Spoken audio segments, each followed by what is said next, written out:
சொல்கிறாங்க. காலநிலை மாற்ற படிப்புகள் பற்றி சொல்லுங்கள். அது எப்பொழுது, எங்கு படிக்கலாம், எப்படி படிக்கலாம் அப்படின்னு கேட்குறாங்க. காலநிலை மாற்றம், அதாவது கிளைமேட் சேஞ்சஸ் அப்படின்னு சொல்லக்கூடிய ரொம்ப முக்கியமாக இருக்குது. இப்போ வந்து நம்ம பார்த்தீங்கன்னா முக்கியமாக 1995லிருந்து இந்த 2005 வரைக்கும் அந்த 10 ஆண்டுகளில் கல்வி படிப்பு முடித்து கல்லூரி படிப்புகளை படித்தவங்க எல்லாருக்குமே தெரியும்.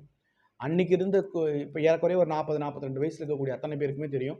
அன்னைக்கு இருக்கக்கூடிய சூழ்நிலைகள், அன்னைக்கு இருந்தக்கூடிய காலநிலை, அன்னைக்கு இருந்த வெப்பநிலை, அன்னைக்கு இருந்த குளிர், பனி, அந்த கரெக்டாக அந்த சீசனுக்கு எல்லாமே கரெக்டாக வரும்.